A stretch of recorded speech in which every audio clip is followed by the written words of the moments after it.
Three themes I want to dive into. The first is Olympics, second is Navy, and then the third is harpooning. I grew up swimming in the Central Valley of California and ended up going to the 04 Olympic Games and then graduated in 07 and went to the 08 Olympic Games. This picture where you're with President Bush, what did you say to him and how did he respond? Without thinking too much about it, I climbed up the stands and I'm joining the military and I'm going to be a Navy SEAL. So if I have it right, in the middle of Hell Week, the way to get out is you ring the bell. That's you quitting, and you have to ring the bell. How close did you get to ringing the bell? The biggest doubt I had was... Part of me is like, actually, some of the best founders do quit. Where you're like, hey, you should like quit and do something different. Building a company is hugely challenging. I think it's one of the most challenging things you could do. And went out to launch Harpoon to be a mission-oriented venture firm. At the time, it was pretty non-consensus. This was crazy at the time. It was crazy.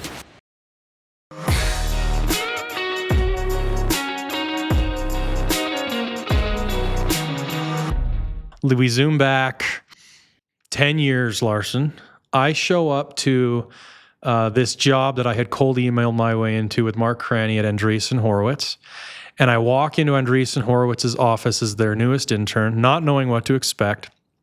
Do you remember they put us in this like bullpen area? Of course I remember, in the library. The library at Andreessen Horowitz. They said that Mark read all the books. I don't know if that's true or not, but I like the lore. Everyone believed Mark had read these like probably 500 books. It's more than 500. Way it's more. It's like 1,000 books, maybe more. Yeah. Like the most deeply technical things that you could ever imagine. None of which were interesting to me. Zero. And so we sit down in this bullpen, and I didn't know how many interns there would be in this class, but there was 10 people, maybe 15 people in that room. I'm like, oh, wow, a lot of interns. And I sit down next to this guy, Larsen Jensen. I'm like, hey, what are you doing? He's like, oh, I'm going MBA at Stanford. I'm like, all right, this is who I'm this little MBA from Cornell. I'm going to get walked over. This guy's pretty impressive. I'm like, well, tell me more about yourself. And Larsen goes, well, yeah, I was in the Navy SEALs for several years. I'm like, okay. Like Navy SEAL. What'd you do before that? Oh, I was an Olympian swimmer. And I remember texting my wife in the summer of 2015. I'm like, this is going to be an interesting summer. I've never met anyone like Larsen Jensen. So here we are 10 years later. Here we are. You're still riding around and getting it. Still. And we shared a mutual love for Rick Ross. Ross. One of our favorite performing artists. That's right. At the time. We bonded over Rick Ross. Very motivational in the venture capital space. I wasn't there 10 years ago. He just described you. I need to know what Tyler was like in the bullpen of Andreessen. Like, what was it like a young Tyler Hogue? He was a bulldog in the bullpen. Okay. Because he was working for Mark Cranny, who I think his reputation precedes him. Just a brilliant salesperson. Yeah. Led the market development team at Andreessen Horowitz for a long time. And worked with Ben and Mark for a long time before that. And so Tyler shows up there, and former baseball player, former athlete. Yep. So it has an athlete mentality, but this just hunger and vigor to make it in the venture capital space that I think was maybe only challenged by me, or I'm trying to challenge him. I think that's why we liked each other. That's why we liked each other. And other folks, they are very, very smart. So like naturally probably more brilliant than either of us. Oh, yeah. Way smarter, dude.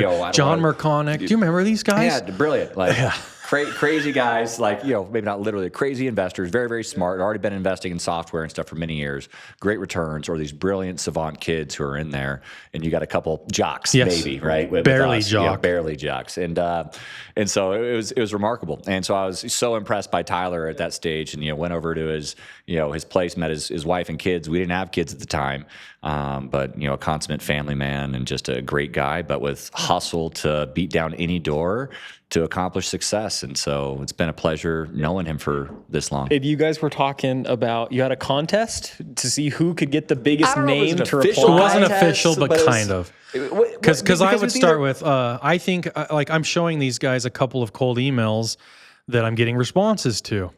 And they're like, whoa, this is awesome. Because this is when I met Jason Lemkin originally. And I started to help him. Working with him, yeah. And then I found my way into Wealthfront. And Doug Leone had replied to an email. And so then we started talking and tell him, should I tell him? Go ahead. Yeah. So embarrass me. Larsen and I kind of try and one-up each other. And I think you were looking for advice on what you should do with your career, and you emailed Peter Thiel.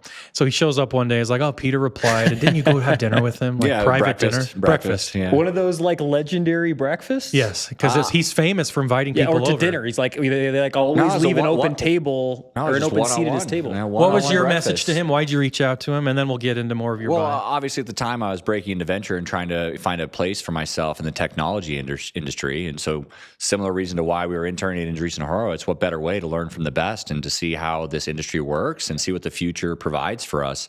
And so similar reason to reach out to him. But obviously, core to my background in the military, his involvement with Palantir and obviously his investment in SpaceX, were two of the core things that I was most motivated by at that juncture in my career, and probably still am. And so it was a great experience to spend time with him. He's obviously a brilliant investor and a brilliant gentleman. And so it was really, really special. Pretty moment. cool. And so he ended up winning that competition. Yeah. No, I don't no know doubt. about that. Like Leone was telling me, like, look, we don't have any space for you as a full-time investor, whereas he's having breakfast with Well, I didn't get a job, so Point Larsen. Let's just call that one. Point early. Larsen. you're never gonna get. I don't think I'd have a role in venture if I didn't make one for myself. Yeah, So- well, we're going to talk about that too. So three themes I want to dive into. The first is Olympics. Sure. Second is Navy. And then the third is Harpoon and how you make your way in venture without a set path. So start with Olympics. I want to make sure I get my facts straight. Tell people the medals you won and the years you won them in, and then also the records that you hold. Okay. Well, I only hold one now, but at one point in time I had more. So I grew up swimming in the Central Valley of California and fortunately ended up going to college at USC. The head coach at the time at USC was the head men's Olympic swim team coach previously. So obviously I had the opportunity to learn from the best. And I think if there's a story arc that's consistent across my life, it's just to work with people that are better than you and more accomplished, and good things will follow. It's a little nerve-wracking in the moment because you're trying to know the path, especially as a young man. Where am I going to end up being in a few years? Where am I going to end up being in 20 years? Yeah. But if you just surround yourself with people, mentors, entrepreneurs that are world-class and trust the journey and sort of almost take your hands off the wheel, amazing things can happen. And that's frankly counter to my instincts, so it's advice to myself. But I ended up swimming there and ended up going to the 2004 Olympic Games, which was my freshman year in college, and then graduated in 2007 and went to the 2008 Olympic Games. So 2004 was the Athens That's in Olympics. Athens, right? Athens, Okay. birthplace of the modern Olympics, truly special to go back to that. And then Beijing, which was just a whole nother experience. They rolled out the red carpet and then some. At the time, the most expensive Olympic Games in history. And which one did you get your medals in? I got a silver in 2004 and a bronze in 2008. So I got a silver in the 1500 in 2004 and a bronze in the 400 in 2008. Is 08 when Phelps won Yeah, everything? he won his 8. So you're swimming against Michael Phelps? Absolutely. Well, fortunately for me, Not the same events? different events. He couldn't handle my events. No, I'm just kidding. Michael probably listened to this and be like, I'm going to make a comeback and crush that guy. But no, he's obviously the GOAT, the greatest of all time. I don't know how many Olympic gold medals he has, 30 or something nuts, and 8 at that games. What a remarkable experience. And that's one thing that I actually take with me to this day is like, seeing these elite performers. It's almost like being on the same team as a Jordan or a LeBron or something like that, just how they tick.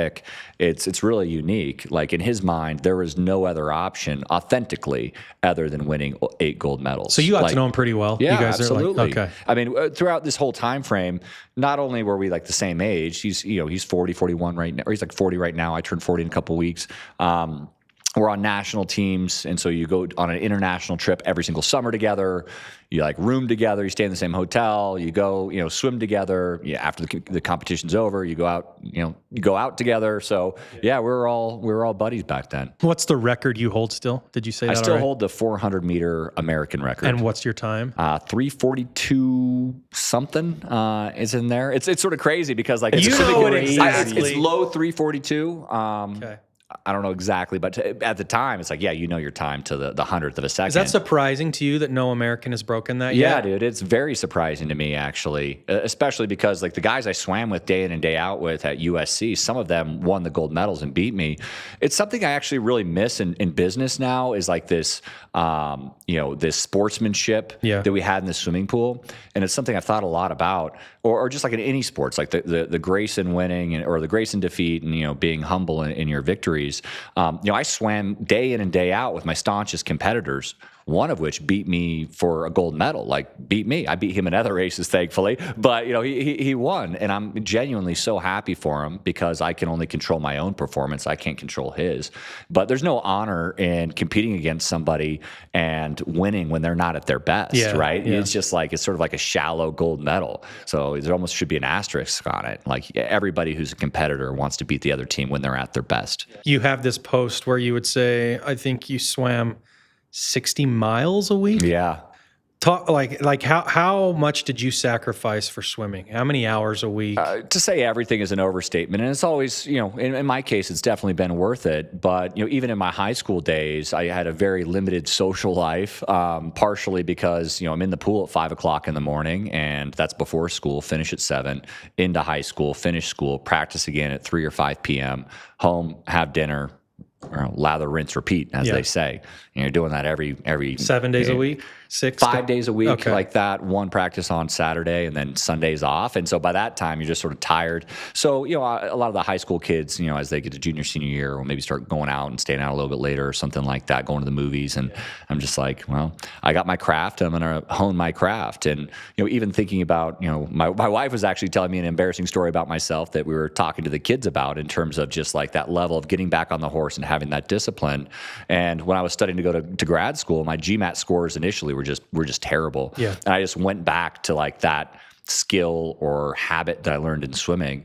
And I just woke up before work, 4:30, studied GMAT for like a few hours, and just did that for 6 months until I had good scores. It's not a complicated equation, but it's sort of painful. Yeah, that does seem like that is the Larsen equation: is work harder than everybody, just don't stop, keep going, and good things. And there's sacrifices that come with it, right? Yeah. But I think that's just the way that if you're going to do anything special in life, like I don't know very many successful people that have like total balance. And extreme outcomes require extreme sacrifices. Absolutely. I agree with that. So you have this picture where you're hugging or shaking hands with President Bush. Yeah. And I think you told him, tell the story. What did you say to him and how did he respond? Well, it's a longer story than maybe we have time on this podcast. So maybe we have to do a couple different episodes. Take one, take two. But, at the 2008 Olympic Games, I think it was my favorite Olympic Games because of this story, where I went to the Olympics and unfortunately wasn't able to have any family join me at that Olympics. And so I was sort of, by myself in terms of a family member. Didn't have a girlfriend or anything like that. And when you are on the Olympic medal podium, you're presented commonly sort of like a stuffy, which is authentic to the host nation. So it was probably a panda or something like that back then. I don't think I have it anymore. I wish I did for my kids. And a bouquet of flowers. And you're paraded around the pool deck, in this case, sort of like in a ceremony after the award, the medal presentation. And so, fortunately, on that day that I won a medal, the president and the first lady, actually the entire first family, was there, to include Bush Sr. It was really just remarkable to be able to compete in front of our president as a Team USA Olympian. Just to have that opportunity alone is really still gives me goosebumps. It's sick. Like, how many people have the opportunity where you're the only American in the race, and your president's there, and you win a medal for your country. Like, it's pretty darn neat. It's a pinch me moment. And then, without thinking too much about it, I climbed up the stands and presented the bouquet of roses to the first lady. But actually, I signaled for her to come down, and President Bush came down and said, some very nice things, like, thank you for representing your country. You made us all proud. Humbling things to hear from your president. And I said, well, I appreciate that, Mr. President, but I was actually waiting for your wife, the first lady, to come down here. And so I didn't really, President Bush's humor is what, it's sort of like pretty famous at this point. So I think he actually sort of liked that. It wasn't intentional, but he sort of liked that. It wasn't a dig, but it was like, whoa, okay, like, let me take a step back here. He said, Laura, get on down here. And I gave her the bouquet of flowers, and she started crying. Like, just remarkable. And it's something I didn't think about really at the time. But in retrospect, I think people are just so underappreciated, like in just like any token. Well, she probably doesn't get exactly. Yeah, it's just like, man, you're like the mother of the country. I get choked up thinking about it because it's something that's like beyond like, it's every athlete's dream, frankly, at least mine. And so gave her the bouquet of flowers, and then ultimately they came backstage, I guess not backstage, behind the pool deck into the athlete reception area, Secret Service all around us and all that stuff. And President Bush came back up and the whole first family came up and was congratulating everybody. I got a great photo with me and Michael and the first family. And the president said something like, what, probably an obvious question. Hey, what's next? You going for the next Olympics? You going to go for London? And I said, no, sir. I'm joining the military and I'm going to be a Navy SEAL. And so at that point, you're committed. You're committed. Yeah. They're not really going back. And then ended up getting this about 3 months later, maybe a little bit less, I got a handwritten letter in the mail from the president saying, if you're ever in D.C., call this number. We'd love to see you. Wow. That's cool. Like, that's Did you something. call the number ever? I called it as soon as I got it. Yeah. Like, I'm not crazy. And so, I call, maybe that is crazy. And so I called as soon as I got it. And, nice young lady picked up the phone and said, oh, Larsen, just talk about customer service. You think about a startup. Like, she probably didn't know who I was. How many, maybe she did. She's like, Larsen, we've been waiting to hear from you. We're so happy that you called. Like, when can you come in to see the president? No way. And I said, when can I come in? And they're like, just like, I don't know, just like some assistant here, like, how does Tuesday at 9 o'clock work? And I'm like, I'll be there. I'll be there. Booked a flight, there's this poor kid and, fly out on Southwest or whatever it is and, and go have my 9 o'clock meeting with the president. Really remarkable. So what? Well, there's a lot of different directions you could go. I am curious though, like, how did you know you wanted to go to the Navy SEAL thing? Like, what was it that it was going to be a transition from swimming to the military? It was actually a pretty calculated decision. It might seem by with this story it was reactive, but it's something I did a lot of work on, or in our current field, a lot of due diligence on. But at the time, didn't know what that meant, but really thought deeply about for a number of years. And I just always had a deep amount of admiration for our armed service members. Always, even from when I was a young kid, probably pretty stereotypical young boy. Played with my GI Joes and all that stuff, and so there's probably some adolescence that went into that, like a childhood dream. And when I was younger, I actually wanted to go to the Naval Academy. Okay. Really enjoyed Top Gun and all those really cool movies from the late 80s, early 90s. And swimming really came to take front and center priority for me. And so for some reason during my swimming career, I had this just reinvigoration of my childhood dream to serve. And also what happened during that time frame is obviously we had 9/11 occur. We went into Iraq, and a lot of my high school friends ended up serving as well. And I felt like this huge debt of gratitude that if I was fortunate enough to represent our country on the playing field and wear Team USA, on my jacket and on my swim cap, that maybe I should do something a little bit more. And if I had the ability to give back in some capacity, maybe I should do that. And, I'd be lying if I didn't say there wasn't like other aspects to it. Definitely wanted the camaraderie. Definitely was interested in physical conditioning. I was an Olympic athlete after all, so that really. So you needed to get in shape. I needed to get. Well, actually, my running for sure did. A lot of my buddies in the SEAL team still make fun of my running to this day. They're gonna give me grief after this pod, and so that's fine. And so really wanted to have like a physical job, something that was mentally challenging, but also something that I could give back. And I think that it was pretty natural for me. And in hindsight, it was the best decision I ever made, for sure. For a lot of reasons, I think the one more specifically to this conversation is when people go through a career transition, I don't think you realize, I mean, we've all sort of done it, but I don't think with foresight, you don't know how hard it's going to be when you go into another career. You don't really realize how much of your identity is wrapped up in what you do. It becomes part of almost who you are unintentionally. Yeah. And so everybody, I can speak for my fellow Olympians, you're just sort of like once an Olympian, always an Olympian, and that sort of becomes your identity. And then once that is gone, there's been books about this, like The Price of Gold, the mental health crisis as it relates to that, of these elite performers just sort of like lose themselves in many ways because they don't know who they are.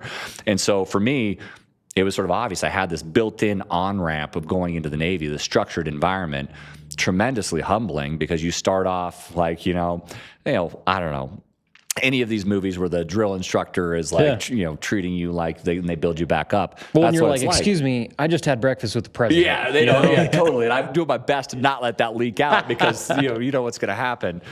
So the less chinks in the armor, the better. And I did my best at every stage to just try to not be called out. But they're smart. They know exactly what's going on, and they got a target on your back. I'm personally very curious if we can spend a few minutes talking about buds.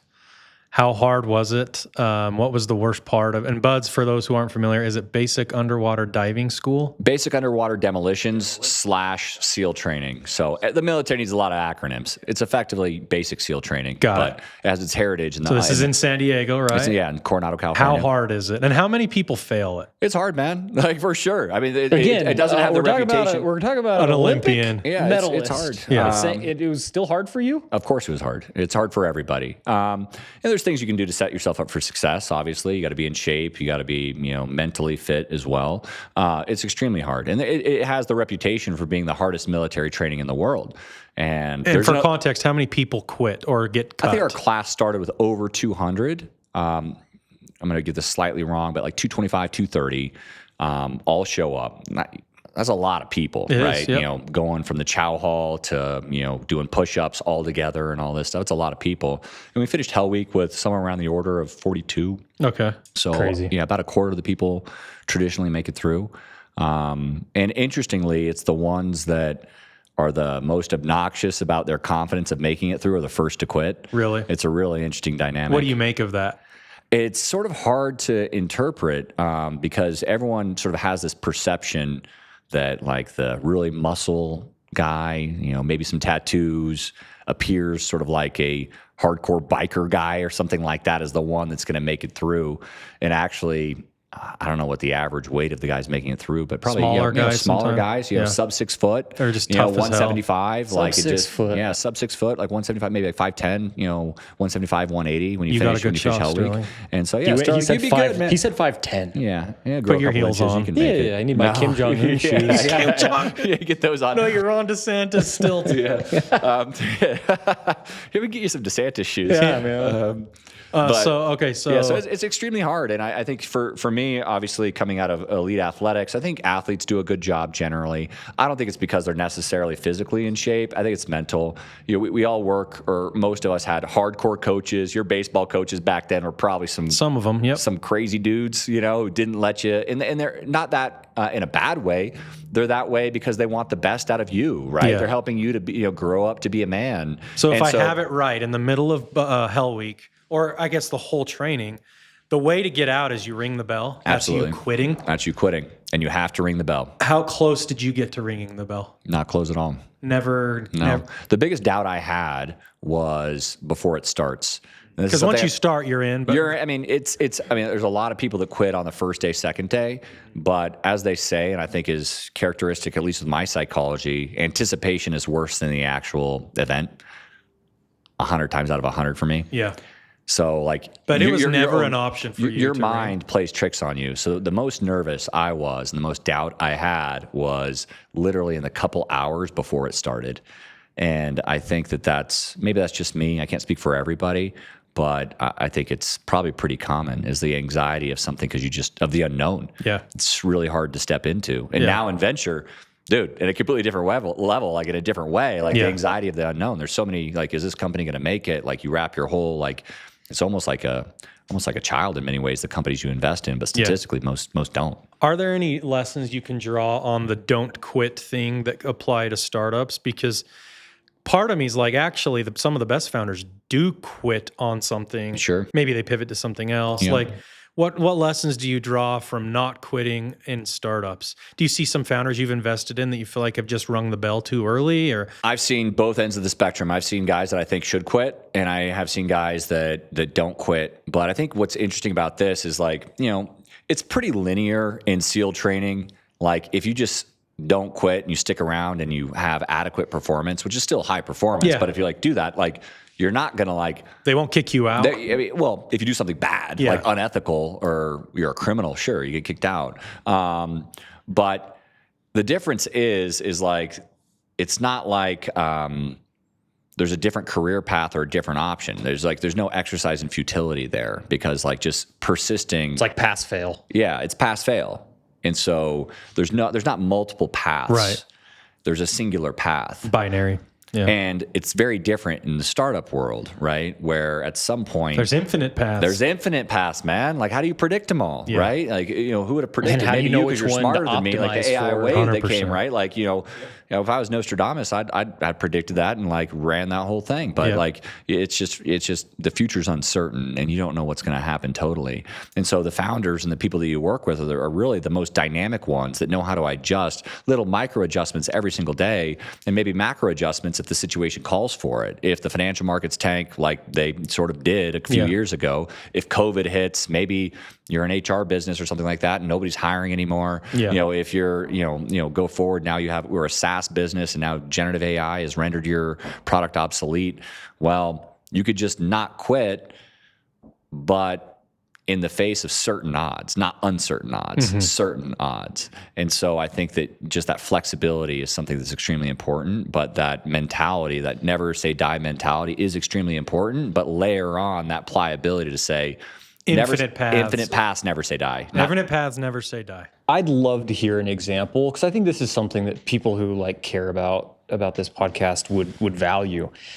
Do you have an example of a time where you're like, hey, you should like quit or at least like, quit and do something different? Totally. I have multiple examples, but for the sake of like, the people involved, I'm not going to say, I'm going to speak very generally speaking. Very, very talented people in each case. One, I felt that for a few years now, they still are there, but I just don't think that the market is there. There's no product market fit. There's no product market fit. The dogs aren't going to eat the dog food, right? They're just, and maybe I'm wrong because some companies, this happens and the investors are wrong, right? And the founders are right. That's what's so hard about it. And do you talk to them about this? Absolutely. You're saying like, hey, I think it might be time. It's been however many years and we're not getting that pull. And they're saying, no, Larsen, I think you're wrong, and this is why, and you just talk about it. And I matured as an investor. Like earlier in my career, I was thinking like, okay, let's like do the best interests as a fiduciary to our investors and try and return capital back to the fund and all that stuff. But actually, I think that's somewhat short-sighted, actually, in my opinion now. Like once you've made the commitment, the shot's out, you've made your decision of trust, and you've trusted this person to succeed in the face of tremendous adversity. Building a company is hugely challenging. I think it's one of the most challenging things you could do. All startups start default dead and need to prove their right to be alive, as Mike Maples says frequently. So that's the way it is. Like the odds are against you. Hugely against you. But some of them pull it off. And I think that they know it more than anybody. I think more than anything, it's like, if you have the empathy for the other person and the trust and the care in the other person across the other side of the table, it's a question of like, is this what you want to do for the next 10 years? Are you still in it? Are you still in it? Hard in it? Is your head still in it? Like this is actually not about us as the investors. I mean, it sort of is, but actually I don't think that's how you build a reputation in this space. It's like, if you're still in it and you still have high conviction that you're going to see this through, I'm not going to stop you, but I just don't see the evidence yet. You might try and persuade them that they don't see something, but you're not going to stop them if their heart's in it. Totally. And sometimes folks are like, yeah, my heart's not in it. I really want to do something else. And in those cases, I just don't think you can succeed through that. Yeah. It doesn't really matter. So I think it's tough. Yeah. That's why that's why there's no like real good playbook on startups. There's a lot of playbooks that have been written, but there's lots of books that have been written about going through SEAL training. But like you just still like it doesn't matter how much of it you consume until you do it. The stats are the stats. Only so many are going to make it. Default dead. And it's just. You got to prove your right to be alive. It's very interesting because everyone hears the story about like, you were on your 50th iteration of a thing and then like it goes, right? And I think that's what gets drilled into founders. Yeah. And I think a lot of times there's a lot of truth in that. I do think far more people ring the bell too early than too late. I agree. But that does happen. It is a thing that happens. Totally. And market inflections play a huge role in this too. Like, I remember one of the deals that we did when I was at Lightspeed that I helped get done, which is sort of like the opposite end of the coin of what Vector's now doing. And it was like a counter UAS company trying to stop, unmanned systems from infiltrating critical infrastructure, stadiums, or impacting, our warfighters, because that was a looming threat at the time during the ISIS conflict, and just way too early for the market. For as much as we thought it was here, it just wasn't. It just essentially nobody cared. The market didn't care. It was fringes, right? It was only the early adopters. There wasn't much budget there, and the company ended up selling. At the time, I think probably the right decision. Nobody could have predicted that 2 years later, Russia-Ukraine would kick off and we'd see Drone War 1, in my opinion. So I look back on that and think, what if we just held on and stuck with it? Because but you can't predict that. So it's like, okay, like it was too early until the company had actually a solid exit. But imagine what it would have been if they were actually able to save a lot more lives at a larger scale. Well, Sterling and I talk about this and a lot. It's just like, it's really hard to know. And it's one of the most frustrating. That's why I think venture investors is like, it's almost like it's almost like not being an investor to me, like not traditionally. When I talk to people from private equity or real estate or what have you, like it's just what you're underwriting is just a few, like infinite futures. Yeah. And you're at the early stage betting on people to be able to navigate infinite futures with a high level thesis that you agree is going to play out. And that's just so different than any other asset class of investing. And so in my opinion, sure, it is investing. We are deploying capital, but it just seems so different. It just seems so different. And the name of the game is don't die until something good can really happen. Yeah, exactly. To you Exactly. And navigate these infinite possibilities. That's why I love the startup lesson you're saying. It's so ambiguous, so hard. You just got to navigate it the best till good things continue to happen. All right, in the last 10 minutes, I want to talk more about Harpoon. Sure. Why'd you start it? Maybe is my first question, as opposed to going and joining a firm. Yeah. You went and started Harpoon. And I did. I wasn't surprised when you did it, but you did it. You might have been. You're on. You're on. This numbskull. What's he doing? Yeah. That's what he told me. He's like, hey, if this idiot can do it, hey, maybe I should be over here at Pelion. All right, so Harpoon, and then we'll get into Black Flag Sure, and how that's sure. going, and let's talk about it. Well, Why'd you start a fund? Yeah, well, I was fortunate that I think my worlds collided in a unique way. So moved up to Silicon Valley, had a passion towards venture and a passion towards emerging technology. When I was in the service, a lot of folks think that Naval Special Operations, the SEAL teams, and broadly SOCOM gets first access to the best technology. At the time, it was our iPhone technology vastly outperformed. So it's like the opposite. It was the opposite. It was like inversion world, opposite world. It wasn't Jason Bourne, to say the least. But we had some glimmers of hope. We saw some things like Palantir that were actually transformative to our jobs, and so that really kicked off my curiosity to get into Silicon Valley. But I was fortunate to go up there, intern in Andreessen, work over at Lightspeed, and then while I was there, I saw my former world colliding with my current world, being in the technology ecosystem. Still had my top secret clearance. A lot of my buddies were calling and asking like my input on what was happening in AI and autonomous systems and all these things. And I found it weird that my former life was asking me questions about my future life, and it wasn't just an isolated incident. And come to find out, there was a huge demand pull from the Department of Defense and our government broadly to modernize pretty much everything. It was early innings, but really trying to lean into the solutions that we as venture investors were investing in: cybersecurity, machine learning, supply chain software, all of these things. A lot of people would consider, with the things that Uncle Sam buys, they only think about the F-35 or the F-22. Actually, the government buys everything. Like there's a program executive office called BES, Business Enterprise Systems. You probably could sell to them. It's just like they buy like anything in the enterprise, like normal enterprise stuff. And so they buy these things in droves and have a huge IT budget and a huge infrastructure budget and a frontier technology budget. And so saw this sort of like rising demand signal to modernize our country from a technology standpoint. And it looked like we were already investing in those things. And so I was one of the few people at the time that sort of like saw both those worlds colliding and went out to launch Harpoon to be a mission-oriented venture firm. So what I love about it, Larsen, is there's actually an insight that your fund or firm was based off of. And at the time, it was pretty non-consensus. This seems very common now. Everyone's American dynamism, blah, blah, blah, blah. It's all over. Yeah. This was crazy at the time. It was crazy. Well, it was crazy. Like if we had more time, I have so many stories of founders that our thesis would lose deals for us, even though we saw a mission fit that was benign. Just like, let's help modernize, I don't want to say the IRS because, I don't know if anyone loves the IRS. But anyways, if we're equivalent to that, and they're just like, no, we don't want to work with government. Now here we are, like everybody wants to. It's really remarkable. It's been a huge tidal shift.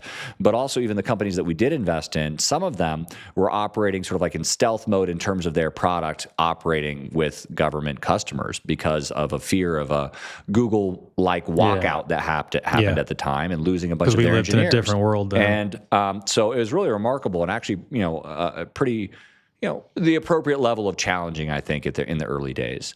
And if you move forward to now, like everybody is sort of like, this is the thing. This is the thing. Yeah. And so I think I'm very, very happy that has evolved to be where it currently is now. But as with any platform shift, more money goes into it. Gets more saturated, gets more complicated, more competitive, prices go up. And so how do you maintain sort of an edge, and how do you evolve? How do you stay entrepreneurial? Like our founders are entrepreneurial. They're not stagnant. Yeah. You don't stick around and just, when the market changes, keep doing the same thing and never quitting and beating your head against the wall. Like, that's the definition of insanity, right? You need to maneuver. And I think that's one of the things that we do. Like, we think about like our business like an entrepreneur does, like special operations does on the battlefield, to maneuver when the enemy does. And in this case, the enemy's the market. So we need to maneuver and outflank them as best we can. And so that's something we always think about. How do we evolve our practice? How do we evolve our franchise while still being true to our overarching thesis of investing in technologies that are in the best interest of the United States and Western allies? What have some of those iterations been? As the market's changed, as you've learned, as you've gotten more data, what are some of the big ones? I think Black Flag's probably one of them, That's right? one of them for sure. So I think that's probably the highlight more recently is, whereas then when we started the firm 7-8 years ago, it was contrarian, not a ton of founders building in the space. Yeah. I'd go to a conference and I'd see the same 10 founders every single conference. It got a little bit repetitive, right? If you're trying to source deals and all this stuff and build new relationships, I'm just cementing existing ones in most of the companies that we didn't invest in, and some of which I regret not doing at the time. Is a big sin of omission. And now you go to one of these conferences, you cannot cover the whole landscape. It's just, there's too many people. It's remarkable. And so, but one of the things that we saw is this next generation of founders, although brilliant technically, oftentimes doesn't have the repetitions of how to navigate the government sales cycle and how to go through the compliance sales cycle, how to know what's an R&D contract, which can be beneficial, but to distinguish that from R&D capital to actually production revenue. And so that's what Black Flag was established to do. It's our internal accelerator, which we run. We have some partners that help us with this, and we help to mentor and coach these young founders oftentimes in how to navigate that labyrinth. We have no business trying to help them on the technology. But we do have, I think, a huge acceleration model where we can help them access that market more quickly than they do independently, and get them 0 to 1 inside of that market segment. So I think that's the primary way that we evolved recently. Very valuable. Very valuable. Yep. And so right now we're sort of like balancing, like staying core to our knitting and doing like the best deals at an early stage, but also trying to support the next generation of founders that are coming up. And some people don't need us because they've sort of like been there, done that.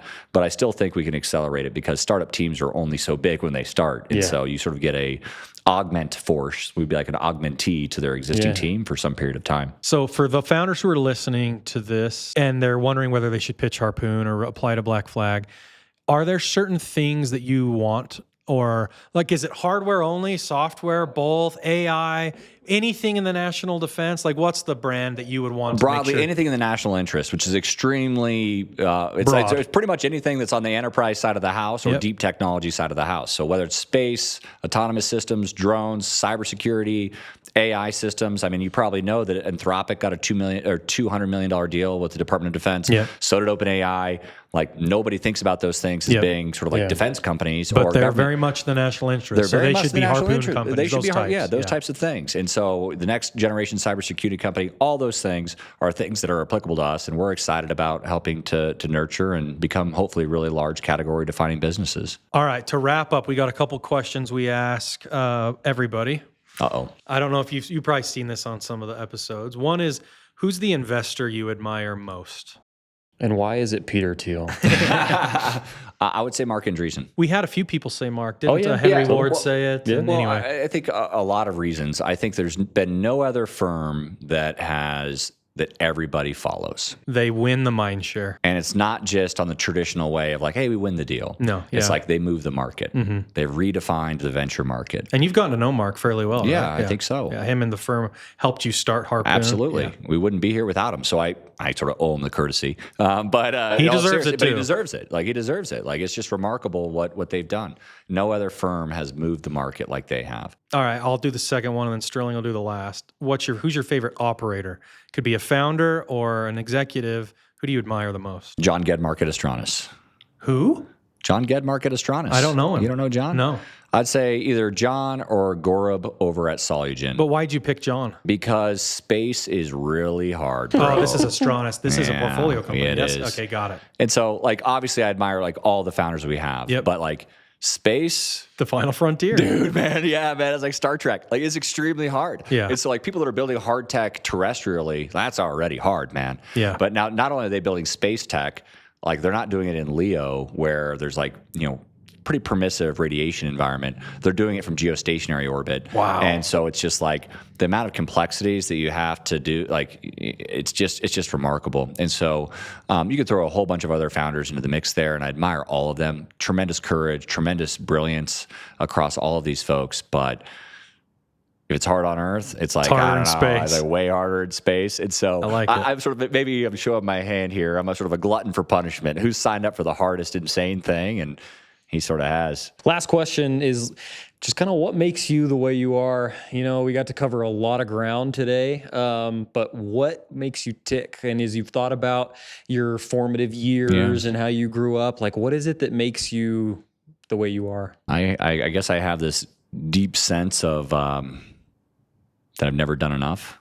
Why? I don't know why. I just, for some reason, I always feel like that. Probably because you have limited time on this earth, and if you're going to optimize your mark on this planet and in this life, you should probably do something of consequence. That Do doesn't you mean think that's innate in you, or did your parents do something, or is it a religious belief that drives that? Like, why do you feel like you've never done enough? we should get a psychologist in here for the next what I'm trying to conversation. do right here. Yeah. You should. I don't know. Have you met Dr. Ho? Yeah, the good doctor over here. I don't know. I think it's maybe something like spending so much time as an athlete. Like, when in your athletic career have you ever thought like you actually did enough? Never. Yeah. Yeah. And so maybe that's what it is. Probably. Yeah. It's just like I spent so much time, focusing on that. And for as much as it's a useful trait, like every positive trait has sort of an equal and opposite, effect in many cases, and it's a really negative one. And so I think that with age and maturity, it's not just been professional, like making a mark and trying to do a good job, but it's also on the family side and even on the personal side. And so, am I going to be at this game with my kids? Am I going to be there, or am I going to travel? Well, I'm going to pick the family and try to be the best dad I can be. It's inherently more complicated. I've come to believe that you can probably do two things in life really, really well. When you do three things, it breaks. Yeah. And so I'm trying to make sure I have that balance, but it's not like the mentality changes. It's just reprioritizing what that's going into. Yeah. Whether it's swimming or the SEALs, that's both were pre-family. And now it's like I have my career, but it's no less determined. I'm still as competitive to be the best dad and the best husband I can be. And it's maybe sounds so ridiculous, but like I want to crush every other dad I see in terms of how good of a dad I am. Yeah. I want to crush like every other husband in terms of how good of a husband I am. And it's just, but it's a friendly competition. It's not me like, I don't have anything against anybody, but I just want to be that, consummate athlete where I'm going to do the best I can and I think competition, makes you perform better. Very cool. Dude, this has been fun. 10 years ago, we sat in that room. Now we're here. I know. I'm looking forward to the board meeting tomorrow. Me too.